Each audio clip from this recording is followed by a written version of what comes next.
Ni ammun Nabi sallallahu alaihi wasallam, pakcik Nabi. Yang bela Nabi lebih kurang ketika umur Nabi 7 atau 12 tahun. Daripada kecil sampai Nabi menjadi Rasulullah sallallahu alaihi wasallam. Sayangnya Abu Talib kepada Nabi melebihi daripada sayang anak-anak yang lain.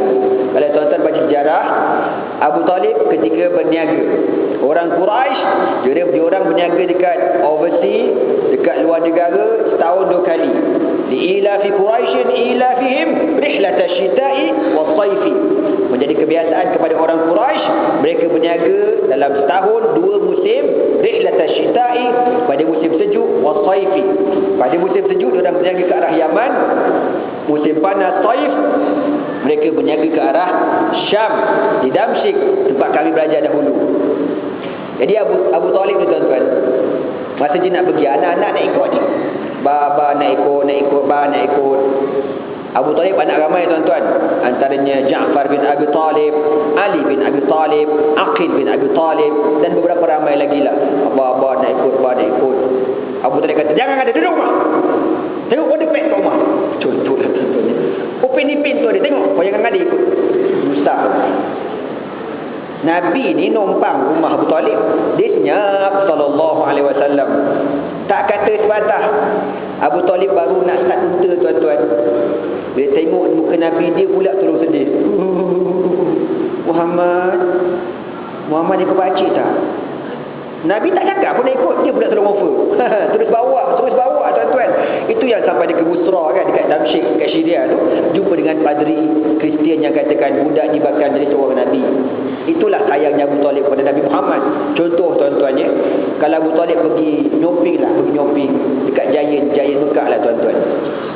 Anak-anak semua ikut sampai dekat apa penting jual aiskrim tu, baba nak aiskrim. Hai, apa aiskrim ni? Bid'ah aiskrim. Tak bagi dia.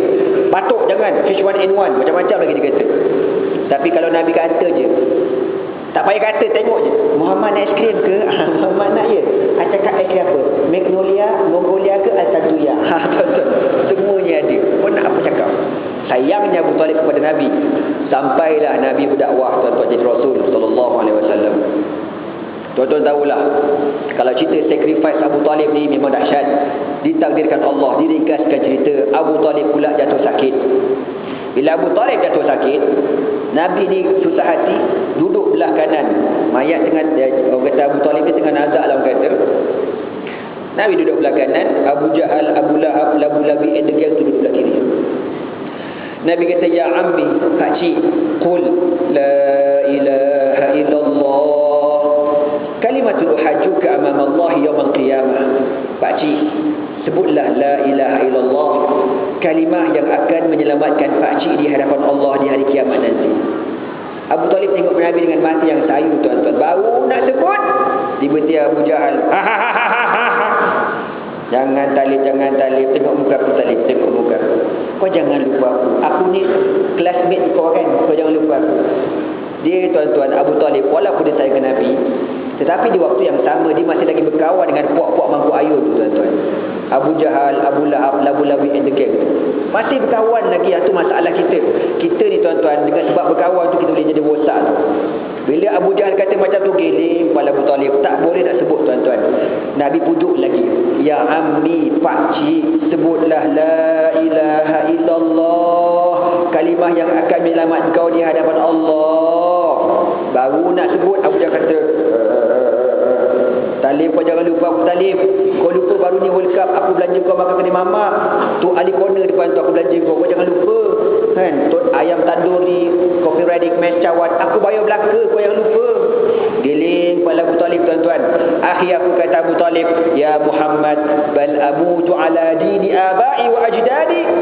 Wahai Muhammad, biarlah pakcik mati di atas agama nenek moyang kita. Allahu Akbar. Mata mitatal jahiliyati, mati kafir tuan-tuan. Menangis Nabi SAW, menangis terkenangkan saat-saat bagaimana Abu Talib bela Nabi dulu. Maka Allah mentakdirkan Abu Talib mati kafir tuan-tuan. Allah turunkan ayat, innaka la tahdi man ahbabta walakin Allah yahdi man yasha. Engkau tidak boleh memberi petunjuk kepada sesiapa yang kau sayangi, tetapi Allah Taala memberi petunjuk kepada sesiapa yang dikehendaki. Apa yang berlaku kepada Rasulullah sallallahu alaihi wasallam ini telah berlaku kepada para nabi rasul yang lain. Nabi Adam sebagai contohnya, anak sendiri tak beriman. Siapa dia? Qabil, yang bergaduh dengan adiknya Habil. Itu Qabil tu orang yang mula-mula mencipta kes pembunuhan. Pembunuhan yang pertama berlaku atas bumi ni anak Nabi Adam juga je. Qabil namanya, tuan-tuan. Yang peliknya kita ni, negara kita ada seorang penunggang kuda namanya Qabil, tuan-tuan. Nama tu nama tak elok tu, Inilah ambil nama la haula wala quwwata illa billah. Payah orang kita ni ngaji tak nak tu, payah problem. Kadang-kadang ada orang kita, tuan-tuan, dia letak nama anak dia, dia kata saya letak ni pasal ada dalam Quran, ustaz. Oh, kalau macam tu khinzir ada letak macam setan pun ada kan. Kau agak-agak lah kau nak letak tu, tanya ustaz dulu boleh ke tak boleh nama ni. Dia memang belasah je. Jadi tuan-tuan, Nabi Nuh, Nabi Lut, Nabi Ibrahim, kesemuanya mengalami situasi yang sama. Anak beranak sendiri tak beriman. Itu Allah Ta'ala lakukan kepada baginda Rasulullah sallallahu alaihi wasallam. Habis bila mati dua orang ni, tuan-tuan, orang kafir seronok. Duk kutuk, duk maki, duk belasah Nabi. Lalu orang kafir lancarkan boikot. Peristiwa yang kedua di boikot Nabi SAW. Kalau cerita buat boikot ni panjang, saya ringkaskan, tuan-tuan, pasal kita nak ke Isra wal Mi'raj ni. Jauh lagi perjalanan kita. Tuan-tuan tahu, diorang boikot Nabi setelah diorang melihat perjuangan Nabi semakin ramai, semakin kuat, ramai orang support. Lalu dia kata, kalau macam ni caranya kita boikot Muhammad. Jangan bagi makan, jangan bagi minum, jangan dijual, jangan dibeli, jangan apa-apa, jangan tu, punya mampus dia semua.